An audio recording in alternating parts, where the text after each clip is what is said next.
नाला नगर के गांव में रंगैया और रंगम्मा कहकर एक जोड़ा रहते थे।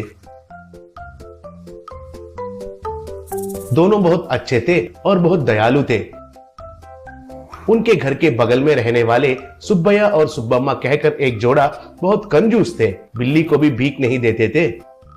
रंगैया वाले उनके घर के सामने ही एक ठेले के ऊपर एक बर्गर तैयार करके बेचते थे। उसके लिए पहले उबाले हुए अंडों को छीलकर उनको दो टुकड़ों में करके उस अंडों का पीला भाग को तेल में मसाला डालकर अच्छे से तलाकर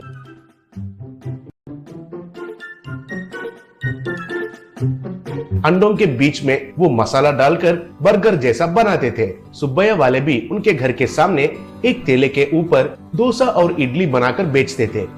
वे इतना कंजूस थे कि अगर ठेले पर इडली बच गए तो वो खाकर उनका भूख मिटाते थे, अगर नहीं बच गए तो खाली पानी पीकर पेट भरते थे, लेकिन घर में तो खाना नहीं पकाते थे। एक दिन सुब्बैया और सुब्बम्मा भूख मिटाना है कहकर उनके घर में एक पेड़ के पास आए। तब वो पेड़ के ऊपर से एक फल रंगैया के घर में गिर गया। वो देखकर उसके लिए सुब्बैया दीवार से कूदा।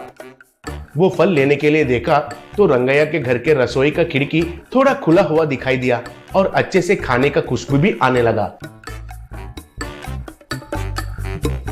वो धीरे से रसोई का दरवाजा खोलकर अंदर जाकर देखा तो बर्तनों में बचा हुआ खाना दिखाई दिया।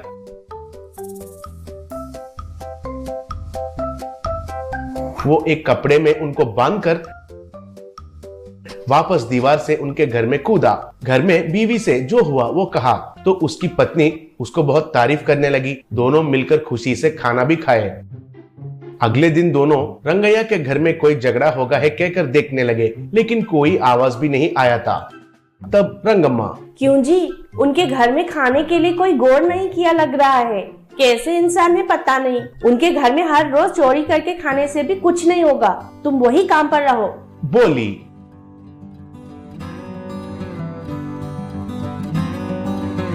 उस रात को भी सुब्बैया दीवार से कूदकर दरवाजे के पास गया। उसे थोड़ा धकेलते ही वो दरवाजा खुल गया। अंदर जाकर फिर से खाना चुराया। ऐसे तीसरा दिन भी चुपके से जाकर उधर देखा तो उधर उसे कुर्सी और उसके सामने पत्ते में खाना परोसकर दिखाई दिया। वो हैरान होकर उस खाना को भी चुराया।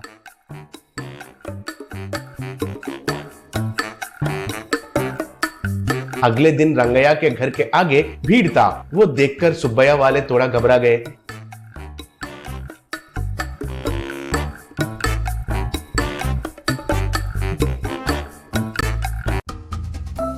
धीरे से वे नजदीक जाकर क्या हो रहा है देखने लगे। तब सुब्बैया लोगों से, हमारे घर में हर रोज भगवान आकर खाना खाकर जा रहे हैं, वो कहने के लिए ही आप लोगों को बुलाया, कहा। वो सुनकर सुब्बैया वाले अंदर ही अंदर बहुत हंसने लगे। तब एक आदमी, क्या भगवान आकर खाना खाया, ये आप क्या कह रहे हैं जी, पूछा। तब रंगैया, हाँ भाई, हर रोज भगवान आकर खाना खाकर जा रहे हैं। पहले दिन खाना गायब होने से कोई कुत्ता या बिल्ली खाए होंगे कहकर मेरी बीवी ने बोली थी, लेकिन मैं तो भगवान खुद आकर खाए होंगे सोचा, इसलिए दूसरा दिन वो क्या है जानना है कहकर खाना ज्यादा बनाकर दरवाजा को भी बंद करके रखे थे, फिर भी खाना गायब हो गया। हम हैरान होकर तीसरा दिन पत्ते में खाना परोसे थे, इस बार पत्तों के साथ साथ खाना भी गायब हो गया, फिर ये तो जरूर भगवान का ही काम है, कहा। वो सुनकर लोग, हाँ ये तो भगवान ही है, भगवान ही है कहकर चिल्लाए। तब ये सब देखकर सुब्बैया और सुब्बम्मा बहुत खुश होने लगे। तब एक आदमी, आपके घर में आने वाले भगवान को हम भी देखते हैं जी, क्या कहते हैं लोगों, कहा। तब लोग, हाँ सबको देखना ही है, सबको देखना ही है कहकर चिल्लाने लगे। तब रंगैया, अच्छी बात है, लेकिन आप सब लोग देख रहे हैं कहकर भगवान नहीं आ सकते हैं, इसलिए चुपके से देखना सही होगा, कहा। वो सुनकर लोग ठीक है कहकर मान लिए। उस दिन से लोग उनके घर के आसपास छुपकर उस रसोई के तरफ ही देखने लगे। चोरी करने के लिए देख रहा सुब्बैया को वे लोग दिखाई देकर वो रुक गया।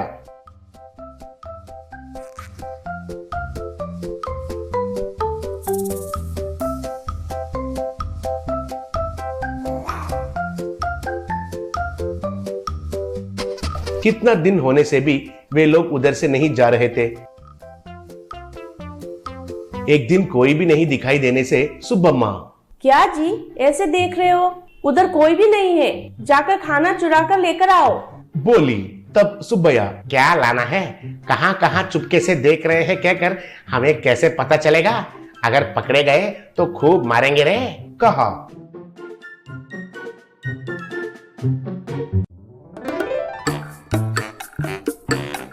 एक दिन रंगैया और रंगम्मा उनके ठेले के पास आए।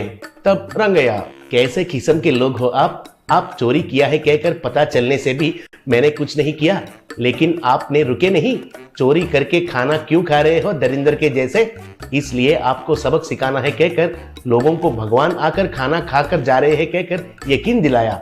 अब से लोग ही हमारा घर का रक्षा करेंगे, कम से कम अब से बुद्धि बदलकर अच्छे से जीना सीखो कहकर डांटा। उससे सुब्बैया और सुब्बम्मा सर झुकाकर शर्मिंदा होने लगे। एक गांव में कपाड़िया नाम का एक धनवान रहता था। उसके कई किस्म के बिजनेस थे। उनमें से एक बिजनेस था किसानों से सब्जियां और फल खरीदना, उन्हें अपने गोदामों में रखकर बाद में ट्रैक्टरों में और ट्रकों में दूसरे गांवों में भेजना। किसान चाहे जितना भी बढ़िया सब्जी लेकर आते, उसकी आदत थी कि कोई ना कोई बहाना करके उनसे कम दामों में वो सब खरीदता था। उसी गांव में चकमा नाम का एक गरीब किसान रहता था। वो भी अपने खेत में सब्जी उगाता था। वो किराए में एक ट्रैक्टर को लेकर उन सब्जियों को ट्रैक्टर में डालकर बाजार में ले जाकर बेचता था। वो उन सब्जियों को कपाड़िया को बेचता था। हमेशा की तरह कपाड़िया कोई ना कोई बहाना करके कम दाम में सब्जी खरीदता था। कपाड़िया, अरे चकमा, जब देखो पैसों के पास किरकिरी करते रहते हो। भाई टमाटर को तो आजकल कोई पूछता भी नहीं है। भाई तुम्हारे पास टमाटर खरीदना तो मेरे लिए नुकसान है, और रही बात तुम्हारे आलू की, भाई ये तो ठीक से उगा भी नहीं है। अब तुम ही बताओ मैं इसे बेचूं कैसे। यूं कोई ना कोई बहाना करता रहता था। चकमा भगवान को बहुत मानता था। वो हर रोज बिना भगवान की पूजा किए घर से बाहर नहीं निकलता था। वो हमेशा गांव के बाहर एक आश्रम में जाकर वहाँ के स्वामी जी को प्रणाम करता था और उनका दर्शन लेता था। स्वामी जी चकमा से, बेटा, जब तुम बच्चे थे मैं तुम्हें तब से देख रहा हूँ, तुमने इस आश्रम के लिए बहुत कुछ किया है। तुमने मेरी भी खूब सेवा की है बेटा, लेकिन तुमने कभी मुझसे कुछ नहीं मांगा। ऐसा क्यों बेटा, क्या तुम्हारी कोई इच्छा है? तब चकमा, स्वामी जी, आपकी दया से और ऊपर वाले की कृपा से मैं बहुत खुश हूँ। मेरी कोई इच्छा नहीं है स्वामी जी। जब जरूरत पड़ेगी मैं जरूर आकर आपसे मांगूंगा स्वामी जी, कहकर प्रणाम किया। एक बार चकमा के खेत में आलू की बहुत अच्छी फसल हुई। बड़े बड़े आलू उगे। उस फसल को देखकर चकमा बहुत खुश हुआ। तब उसके दिमाग में एक उपाय सूझा। तब वो सीधा कपाड़िया के पास गया और कहने लगा, कपाड़िया जी, अगर आप बुरा न माने तो मुझे आपसे कुछ कहना है। इस साल मेरे खेत में आलू की फसल बहुत अच्छी उगी है। मैंने बाजार में पूछा तो पता चला कि 1 क्विंटल का दाम 2400 रुपए है। यदि आप मुझे क्विंटल के 2000 रुपए देंगे तो वो आलू मैं आपको ही दे दूंगा। मैं भी ट्रांसपोर्ट का पैसे बचा लूंगा ना साहब, यूँ दोनों का मुनाफा हो जाएगा। बस कपाड़िया ने चकमा को लात मारा और उसके गिरेबान को पकड़कर, सब्जी उगाने वाले कुत्ते, तू मुझसे तोल मोल करेगा, तू मुझे धमकी देता है। अगर सब्जी बेचने वाले तुझ में इतनी अकड़ है तो खरीदने वाले मुझ में कितनी होगी। यहाँ मैं जो कहूँ वही दाम होगा। यहाँ हर किसी को मुझे ही बेचना होगा। मैं 1 क्विंटल का 1000 रुपए से 1 पैसा ज्यादा नहीं दूंगा। अब दफा हो जाए यहाँ से। तब चकमा, साहब, किसान को परेशान कर कर कभी कोई खुश नहीं रहा। मैं उस दाम में नहीं बेचने वाला। मैं शहर ले जाकर अपना माल बेचूंगा। तब कपाड़िया, अरे ले कैसे जाओगे? इस गांव में तुम्हें कोई गाड़ी अपना किराए पर नहीं देने वाला। अरे तुम्हें तो बैलगाड़ी भी नहीं मिलेगी। इतना ही नहीं, गांव के चारों ओर मेरे आदमी पहरा देंगे।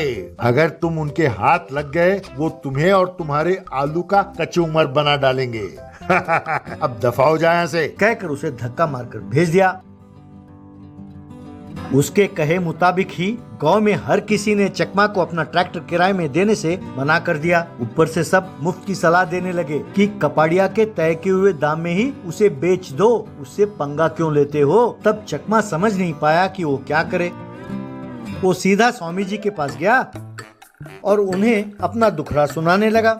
स्वामी जी, बड़ों ने कहा है, विनाश काले विपरीत बुद्धि। अब तुम्हें वरदान देने का समय आ गया है बेटा, तुम मना ना करना। कहकर स्वामी जी ने जैसे ही अपना हथेली घुमाया, उनकी हथेली में एक छोटा सा ट्रैक्टर प्रकट हुआ। स्वामी जी ने वो ट्रैक्टर चकमा को दिया और कहा, बेटा जब तुम चाहोगे ये ट्रैक्टर विराट हो जाएगा और जब चाहो ये छोटा हो जाएगा। इतना ही नहीं, तुम जो भी काम इससे कहोगे ये ट्रैक्टर करेगा। तुम इस ट्रैक्टर का इस्तेमाल करो और अपना आलू इसमें ले जाकर बेचो। विजयी भवा कहकर उसे आशीर्वाद दिया।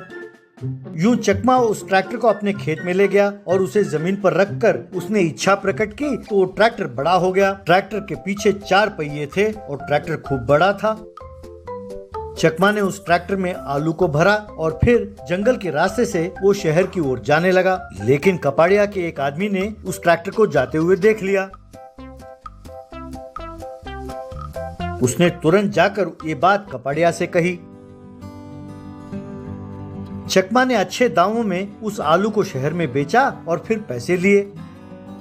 फिर उसके इच्छा प्रकट करते ही वो ट्रैक्टर एकदम छोटा हो गया।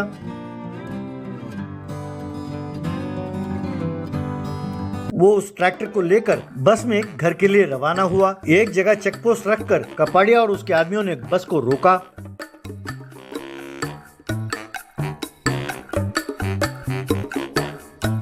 चकमा से कपाड़िया, मैंने गांव में पता किया, सबने कहा तुम्हें किसी ने ट्रैक्टर नहीं दिया, तो फिर तुम्हें ट्रैक्टर कहाँ से मिला? चुपचाप बोलो, आलू बेचकर जो तुम्हें पैसे मिले हैं वो मुझे दे दो और निकलो यहाँ से, वरना खूब पिटोगे। तब कपाड़िया का आदमी, साहब इसके हाथ में जो ट्रैक्टर है इसी में वो आलू लेकर गया था, यही है वो ट्रैक्टर, यही है। पर साहब ये इतना छोटा सा कैसे हो गया? यूं कह ही रहा था कि चकमा ने ट्रैक्टर को नीचे रखा और उसने इच्छा प्रकट की, तब ये ट्रैक्टर एकदम बड़ा हो गया। चकमा ने जैसे ही इच्छा प्रकट की कि कपाड़िया और उसके आदमियों को मारे, उस ट्रैक्टर ने जाकर कपाड़िया और उसके आदमियों को मारना शुरू किया।